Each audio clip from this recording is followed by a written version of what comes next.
नमस्कार, स्वागत है आपका न्यूज 11 भारत में 11 स्पेशल के साथ मैं हूं आसिया। झारखंड की हेमंत सोरेन सरकार ने राज्य में लगे लॉकडाउन को 10 जून तक बढ़ा दिया है। हालांकि पाबंदियों में कुछ ढील का भी ऐलान किया गया है। राज्य के 15 जिलों में सभी तरह की दुकानें अब सुबह 6 बजे से दोपहर 2 बजे तक खोली जा सकेंगी। साथ ही ज्यादा संक्रमण वाले 9 जिलों में कपड़ा, कॉस्मेटिक, ज्वेलरी और जूते चप्पल की दुकानों को छोड़कर बाकी सभी दुकानें खुलेंगी। में शर्तों के साथ सहूलियत। स्वास्थ्य सुरक्षा सप्ताह की अवधि 10 जून तक बढ़ी। पहले से लागू प्रतिबंध 10 जून की सुबह 6 बजे तक जारी रहेंगे। संक्रमण के मामलों के आधार पर जिलों को 2 वर्गों में बांटा गया। राज्य में स्वास्थ्य सुरक्षा सप्ताह कुछ रियायत के साथ एक सप्ताह के लिए और बढ़ा दिया गया है।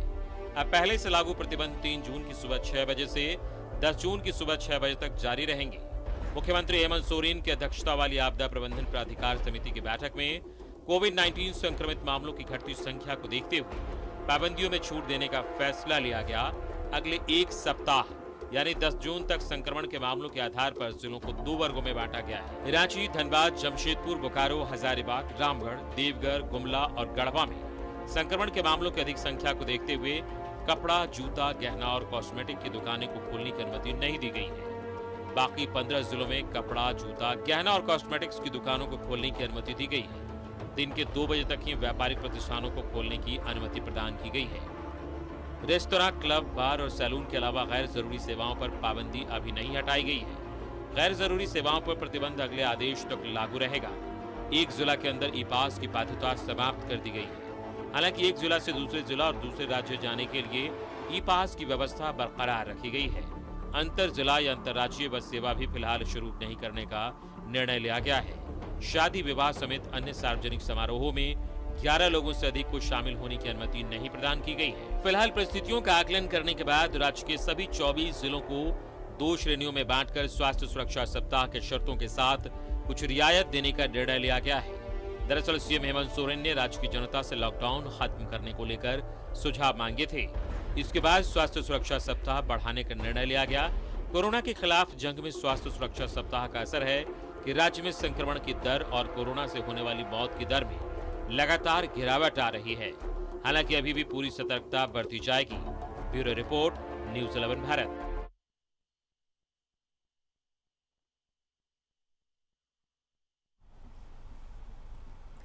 तो शर्तों के साथ कुछ ढील दी गई है।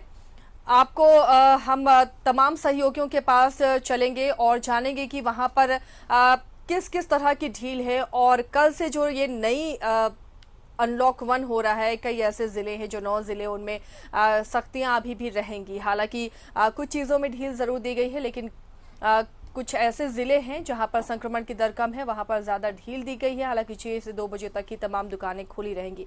हमारे सहयोगी हमारे साथ जुड़े हुए हैं इस वक्त। देवघर से मनीष हमारे साथ जुड़े हुए हैं। मनीष का रुख करते हैं। इससे पहले धनबाद से अरुण भी हैं, आपको बता दें। प्रभात भी हमारे साथ जमशेदपुर से जुड़े हुए हैं, सहयोगी राजेश भी जुड़े हुए हैं। मनीष, सबसे पहले आपके पास आते हैं। बाबा नगरी में कल से क्या कुछ नया दिखने वाला है? क्या उसके लिए तैयारियां प्रशासनिक स्तर पर दिख रही हैं?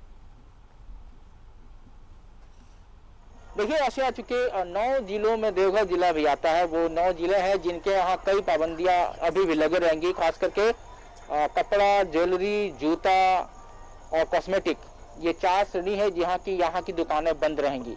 तो एक तरह से हम कह सकते हैं कि कहीं खुशी कहीं गम का माहौल है देवघर के व्यवसायियों में। और जरा गम है उन लोग पे जिनका कि पूरा व्यवसाय लगन पे डिपेंडेंट है, यानी कि शादी पे डिपेंडेंट है।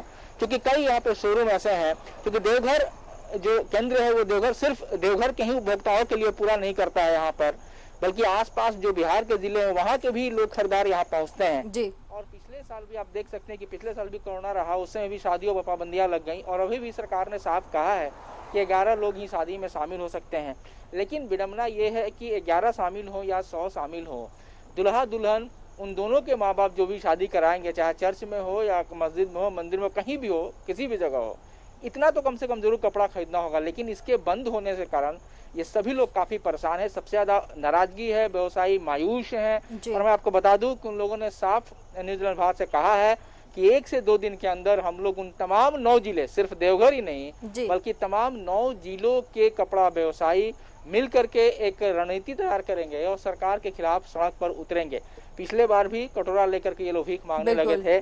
चूंकि बाबा नगरी की जो इकोनॉमी है, बाबानॉमिक्स है, वो मंदिर पर है। ऑलरेडी मंदिर बंद है, बाहर से लोग नहीं आ रहे हैं, तो पेड़ा समेत और भी श्रृंगार की दुकानें नहीं चल रहा है। तो ऐसे में जो बचा हुआ लगन है, और बता दें कि अब थोड़े ही दिन लगन रह गया है, इसीलिए आज व्यवसायियों ने सरकार से गुहार भी लगाई है कि जो भी थोड़े दिन रह गया है उसमें आप थोड़ा वक्त दें, हमें सख्ती रखे, आप चौकस रहिए, प्रशासन चौकस रहे, उन चीज़ों को देखें। हम लोग तैयार रहें। हम लोग जो 1 से 2 लोग आएंगे, कोविड प्रोटोकॉल होगा तो उनका पालन करेंगे। और आपने सवाल किया कि प्रशासनिक क्या तैयारी है, तो चूंकि पहले ही से टीमें हैं, पुलिस गश्त दौड़ रही है, जांच करने वाली टीम है, वो सभी चीज़ें देखी जा रही है। लोग पहले से सजग भी हैं, डरे हैं, चौकस भी हैं, क्योंकि आमतौर पर लोगों के मास्क दिख जाता है। अलग अलग बाजार भी खोले गए हैं सब्जियों के लिए, एक ही जगह नहीं, अलग अलग शहर के तमाम अलग अलग हिस्सों में।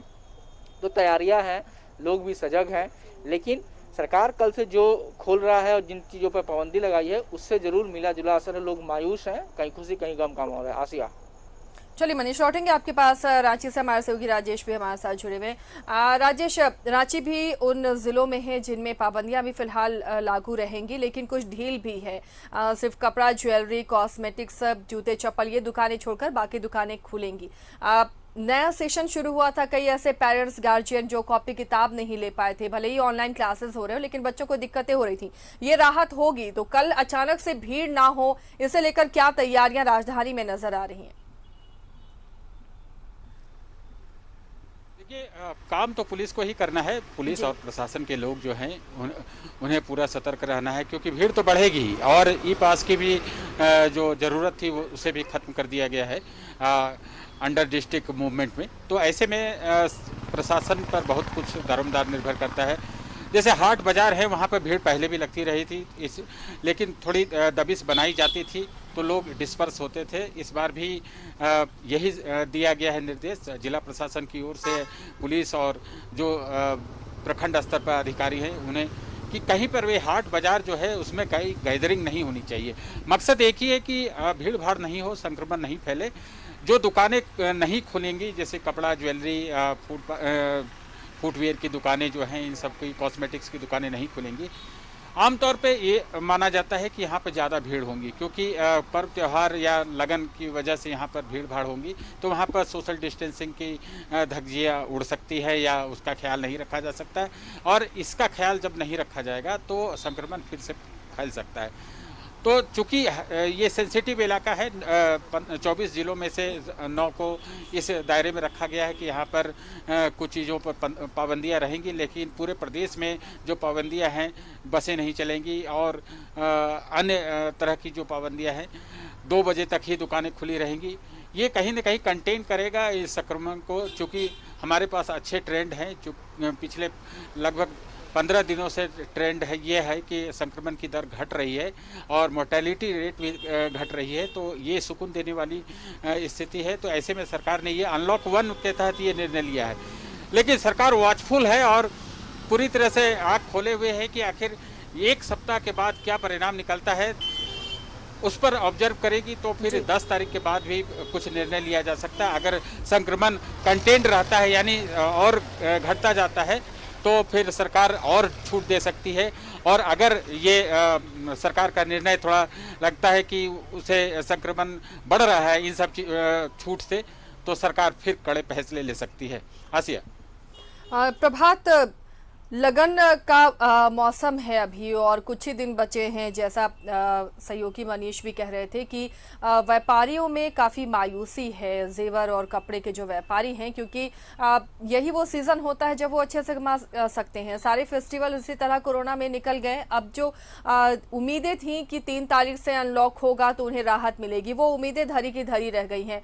जमशेदपुर में भी ये छूट नहीं मिल रही है, वहां पर व्यवसायी वर्ग क्या नाराज है, वहां पर भी रणनीति बन रही है ऐसी कि सरकार को मनाने की कोशिश की जाए।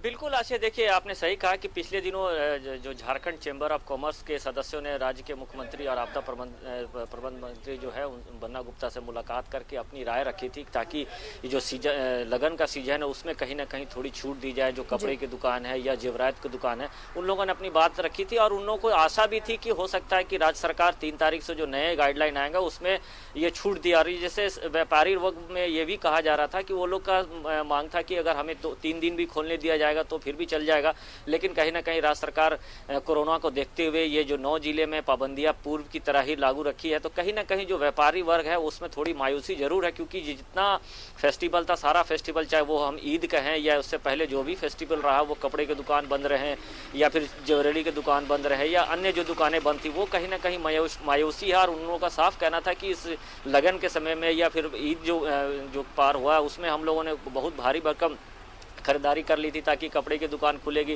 राज्य सरकार से आशा भी लगा के रखे थे कि हो सकता है राज्य सरकार इसमें थोड़ी छूट देगी, लेकिन ये छूट नहीं मिला। जो 9 जिले सबसे ज़्यादा प्रभावित रहे, कहीं ना कहीं राज्य सरकार को लगा कि सबसे ज़्यादा प्रभावित है, तो इसीलिए 9 जिलों में पाबंदियां पूर्व की तरह रहेगी। लेकिन हम एक बात और बताना चाहते हैं अच्छा, कि जो हम पूर्वी सिंहभूम है, लेकिन बगल के जिला जो सरायकेला वो खुल सकता है। सुबह 6 बजे से लेकर दोपहर के 2 बजे तक सारी पाबंदियां हटा दी गई है, सारी दुकान खुल सकते हैं, लेकिन एक पुल का ही अंतर रह जाएगा। जमशेदपुर और आदितपुर में आप सीधा चले जाएंगे तो सरायकेला पड़ जाता, तो ये कहीं ना कहीं उन जिलों के जो दुकान खुलेंगे तो उसमें कहीं ना कहीं जो पूर्वी सिंहभूम के जो व्यवसायी वर्ग है उसमें थोड़ी मायूसी जरूर है कि राज्य सरकार से वो आशा लगा के रखे हैं अभी भी कि शायद राज्य सरकार आने वाले दिनों में हमें भी थोड़ी छूट दी। चूंकि आपने सही कहा कि लगन का समय है और यही 2-4-10 दिन बचा है जिसमें लगन में लोग क्या प्रभात, अगर ये छूट मिलती है तो ये कुछ ऐसे जिले हैं जहां पर संक्रमण की दर घटी तो है, लेकिन फिर भी अभी उसे संभलने की जरूरत है। लगता है अगर ऐसी छूट मिले तो वो और ज्यादा संक्रमण दर को बढ़ा सकती है। बिल्कुल, देखिए आशा, राज्य सरकार ने कहीं ना कहीं जो 9 जिले हैं उसमें कहीं कहीं पाबंदियां पूर्व की तरह रखी है, तो ये भी जरूर सोच कर रखें, क्योंकि अगर हम रांची की बात करें तो पूर्वी सिंहभूम सबसे ज़्यादा प्रभावित रहा है। कोरोना संक्रमित को लेकर हर दिन आंकड़े 1000 के पार जा रहे थे, मौत के आंकड़े भी चौंकाने डराने वाले थे। हालांकि अभी आंकड़े कम आ रहे हैं, हम ये कह सकते हैं आंकड़े कम आ रहे हैं, स्वस्थ होने की आंकड़े बहुत अच्छे होते जा रहे हैं, दिन पर दिन मौत के आंकड़े भी थोड़े कम हो रहे हैं। लेकिन कहीं ना कहीं राज्य सरकार को लगा कि अगर फिर से हम उस तरीके की छूट दे देंगे तो कहीं ना कहीं ऐसा ना हो कि फिर से संक्रमण का खतरा बढ़ता चला जाए, क्योंकि शहरी इलाके में अभी भी लोग, ये देखा जा रहा है कि बाजारों में लोग अभी भी उस तरीके से गाइडलाइन पालन नहीं कर रहे हैं जिस तरीके से कहा जा रहा था कि सब्जी बाजार हो या फिर राशन की दुकान में हो, मास्क लगाना, सैनिटाइजर, कहीं ना कहीं लोग अभी भी थोड़ी लापरवाही बरत रहे। तो हो सकता है राज्य सरकार ने मॉनिटरिंग की होगी, जिला के जो उपायुक्त है उनसे बातचीत की होगी, तभी जाकर ये पाबंदियां, जैसे पिछले दिनों राज्य के मुख्यमंत्री ने सारे लोगों से मंतव्य मांगा था कि क्या अनलॉक करना चाहिए, कि अनलॉक में क्या क्या चीज छूट देना चाहिए। तो जैसे राज्य भर के जितने सिविल सर्जन उन लोगों ने कहा था कि लॉकडाउन अभी बढ़ानी चाहिए, क्योंकि जिस तरीके से संक्रमण कम हो रहा है, लेकिन ऐसा ना हो कि फिर लॉकडाउन अगर पूरी तरह खोल दी जाए, अनलॉक कर दिया, तो फिर से संक्रमण का खतरा बढ़ जाएगा और फिर वही स्थिति हो जाएगी। हालांकि अभी अगर हम पूर्वी सिंहभूम में बोले तो पहले से बहुत ही बेहतर स्थिति है। हॉस्पिटल में बेड खाली है, ऑक्सीजन सिलेंडर खाली है, चाहे वो सरकारी अस्पताल की बात करें या प्राइवेट अस्पताल की बात करें। लेकिन कहीं ना कहीं राज्य सरकार जरूर इस चीज़ को ध्यान में रखेगी और जो आशय भरे निगाहों से जो व्यापारी देख रहे हैं राज्य सरकार या राज्य के मुख्यमंत्री से गुहार लगा रहे हैं या राज्य के स्वास्थ्य मंत्री से, आपदा मंत्री से गुहार लगा रहे हैं कि हमें भी कम से कम 2 दिन तक ही खोलने के लिए इजाज़त दी जाए और हम सारे जो नियम कानून है पूर्व की तरह जैसे पालन किया जा रहा था। जो दुकान में अगर 5 से लोग ज़्यादा नहीं रहेंगे, सैनिटाइजर का यूज़ करेंगे, मास्क सारे लोग के चेहरे पे रहेगा, अगर ऐसी हम लोग जो पहले मान रहे थे और अभी भी मानेगा, अगर लापरवाही बरती जाए तो निश्चित जिला प्रशासन हमारे ऊपर कार्रवाई कर सकती है, हमारी दुकान को सील कर सकते हैं। तो अब देखिए, अब आसे भरे निगाहों से जो व्यापारी है वो देख रहे थे राज्य सरकार को, लेकिन कल से फिर से जो अनलॉक 1 शुरू हो रहा है, लेकिन पूर्वी सिंहभूम में जो पाबंदियां पहले की तरह थी वैसी रहेगी। लेकिन एक चीज में जरूर छूट दी गई है कि अंतर जिला में अगर आप कहीं आना जाना है, जो ई पास की जो बाध्यता थी वो उसको समाप्त कर दिया, लेकिन आप एक जिले से दूसरे जिले में जाएंगे तो आपको ई पास की जरूरत पड़ेगी। तो कहीं ना कहीं लोगों में थोड़ी सी राहत जरूर दी गई कि लोगों का जो रोजगार से जुड़ा जो था वो कहीं ना कहीं पहले लोग सहमे डरे थे कि भाई ई पास नहीं है हमारे पास, हम जाएंगे रोजगार करने, जो डेली कमाने खाने वाले, जो ठेका में काम करने वाले, वो कहीं ना कहीं डरे समय थे, उनके लिए थोड़ी सी ये एक बड़ी राहत है। धनबाद का भी हाल जान लेते हैं, प्रभात लौटेंगे आपके पास। अरुण, धनबाद में फिलहाल क्या तैयारियां नजर आ रही है? एक राहत तो है कि पास की जरूरत आपको शहर के अंदर घूमने के लिए नहीं होगी, ये बड़ी राहत है, लेकिन क्या मायूसी वहां भी नजर आ रही है व्यापारी वर्ग में? आम लोग भी उम्मीद लगाए थे कि शायद संक्रमण की दर कम हो रही है तो छूट ज्यादा मिलेगी।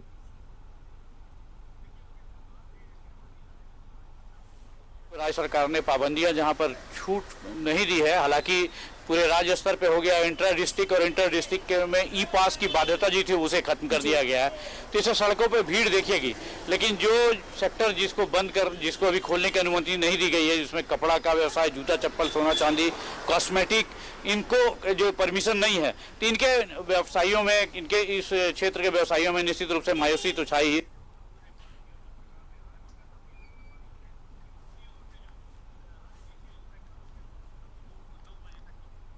और उसके बाद सख्ती बढ़ाते हुए अपना जो गाइडलाइन है कोरोना का, उसका फुल पैक कराया जाए।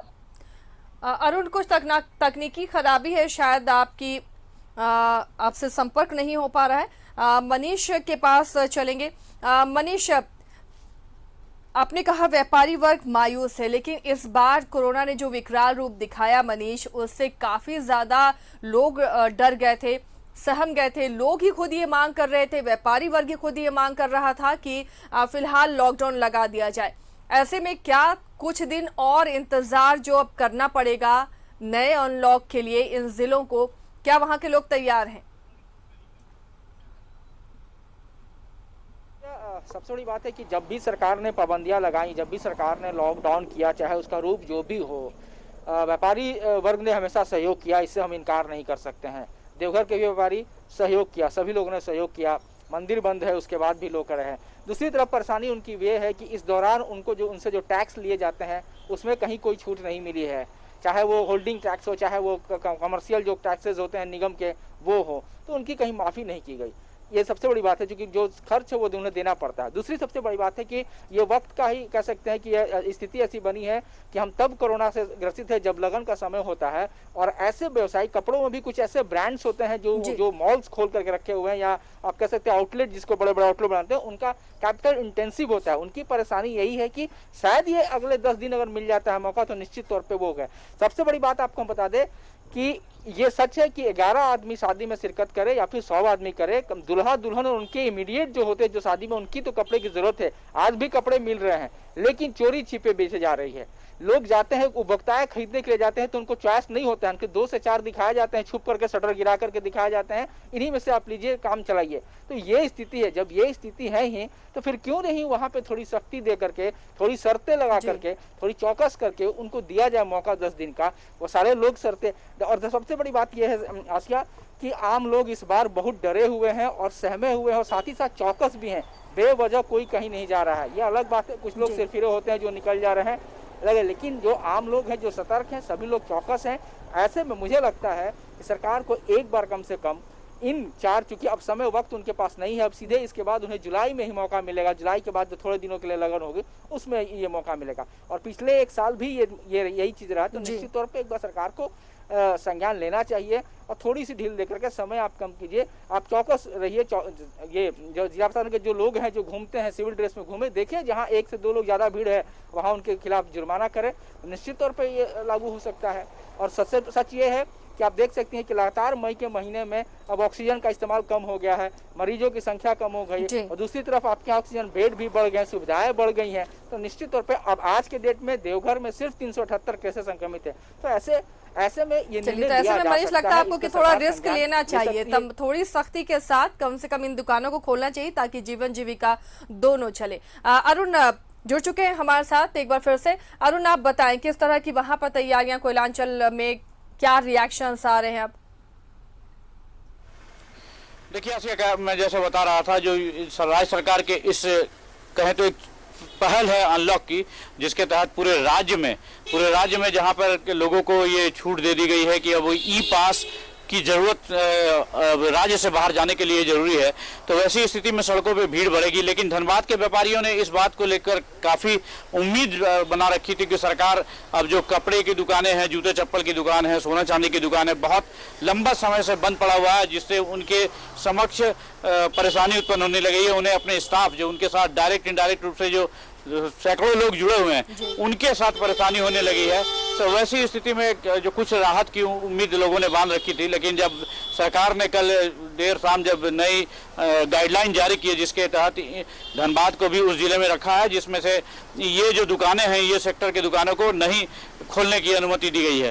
तो ऐसी स्थिति में आज जो थोड़ी देर पहले जो सूचना मिल रही है, जो बैंक मोड़ चैम्बर के प्रतिनिधियों ने धनबाद के विधायक से मुलाकात की है और अपनी बात को राज्य तक पहुंचाने की गुहार लगाई है। उनका यह मानना है कि जो सरकार का ये जो डिसीजन है उसमें थोड़ी सी राहत उनको मिले और उनकी जो स्थिति है वो ताकि उसको बचाया जा सके, क्योंकि अब तक सरकार ने जिंदगी बचाने की जो पहल की थी उसमें धनबाद बहुत हद तक सफल साबित हुआ था। और अब जो है अब जीविका के लिए एकदम जरूरी है, जीविका नहीं रहेगी तो अब उनका जीवन संकट में आ जाएगा। तो ऐसी स्थिति में कह सकते हैं जो धनबाद के व्यवसायियों में इस नई गाइडलाइन को लेकर थोड़ी सी मायूसी जरूर है। हालांकि कल जब बाजार खुलेगा तो कुछ अन्य सेक्टर, इसके अलावा जो दूसरे सेक्टर की जो दुकानें हैं वो खुलेगी तो थोड़ी चहल पहल बाजारों में दिखेगी।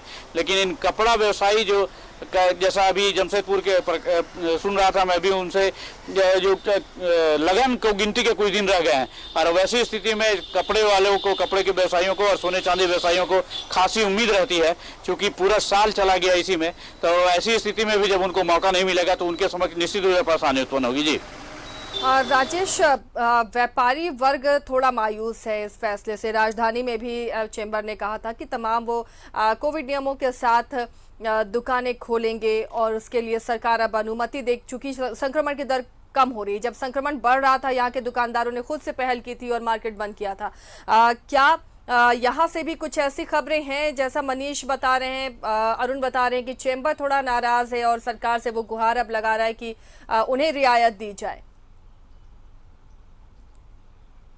हाँ, देखिए नाराजगी यहाँ पर भी है व्यवसायियों में, क्योंकि कुछ एक दुकानों को ही इसके अंदर रखा गया है कि वो बंद रहेंगे, जैसे कपड़े की दुकान है, जूते की दुकान है, कॉस्मेटिक्स के हैं या फिर ज्वेलरी की दुकान में सोशल डिस्टेंसिंग को मेंटेन किया जा सकता था और सैनिटाइजेशन का भी ख्याल रखा जा सकता था। कपड़े की दुकान में वैसे अभी अगर ये थोड़ी सख्ती बरती जाती तो दुकानदार भी इन सब शर्तों का पालन कर सकता था। तो उनमें नाराजगी जरूर है, क्योंकि शादी विवाह का समय है और कुछ पर्व भी है आने वाले समय में, एक सप्ताह बाद भी पर्व है। तो कहने का अर्थ, एक तो बड़ा लॉस तो पिछले दिनों कई पर्व ऐसे ही गुजर गए, लेकिन अब जब परिस्थितियां थोड़ी अनुकूल हुई थी, कुछ चीज़ों की इजाज़त मिली थी, कुछ रियायतें मिली, तो इन लोगों की भी उम्मीद थी कि सारी दुकानें खुल जाएंगी। कई जिलों में खोलने की अनुमति भी दी गई है, तो रांची में भी यह प्रयोग किया जा सकता था।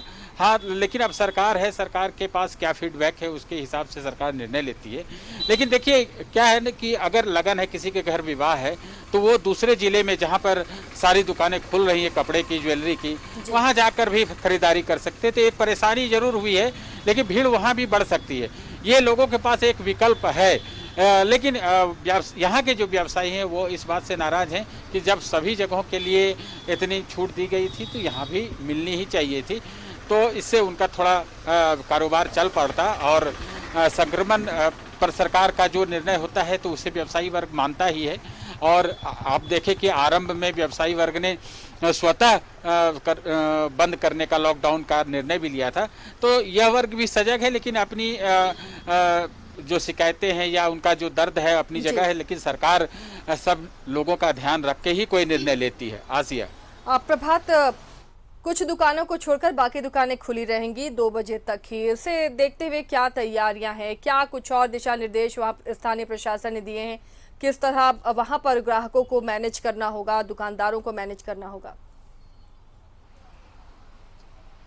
बिल्कुल आसिया, देखिए ये बताने से पहले मैं एक चीज़ आपको बताना चाहता हूँ। आपने मनीष से भी सवाल किया था कि 22 अप्रैल को पहला स्वास्थ्य सुरक्षा सप्ताह लागू हुआ था।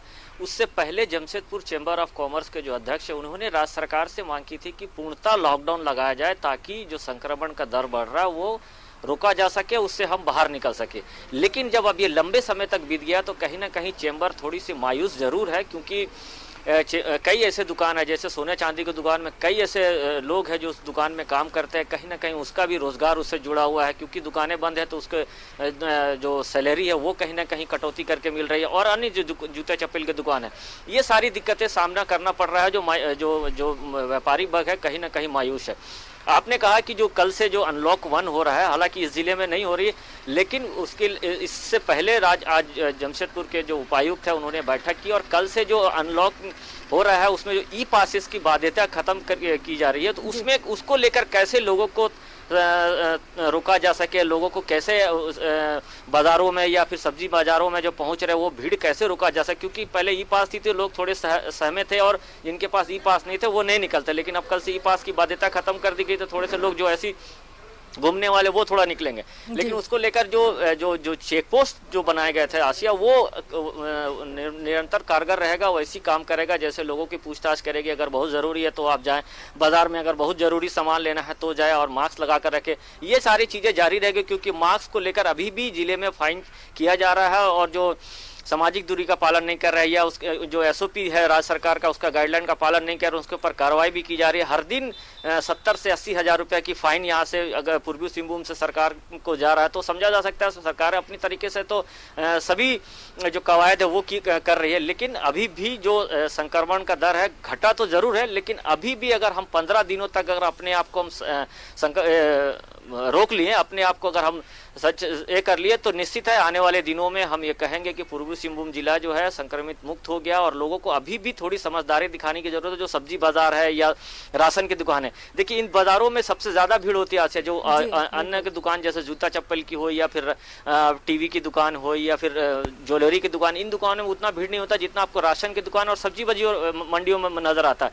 हालांकि सब्जी रोजमर्रा की चीज है, हर दिन जरूरत पड़ती है, लेकिन अभी भी लोग थोड़ी लापरवाह है, जिसे प्रशासन रोज निरंतर छापामारी करती है, लोगों को फाइन काटती है। प्रशासन की भी बड़ी चुनौती बनी रहती है कि कैसे भीड़ को नियंत्रित किया जाए और इस संक्रमण को रोका जाए। चलिए, बहुत बहुत शुक्रिया राजेश, आप तीनों हमारे साथ बने रहें क्योंकि आगे भी हम चर्चा करेंगे और जानेंगे कि वैक्सीन कितनी जरूरी है। फिलहाल एक छोटे से ब्रेक के लिए रुकते हैं।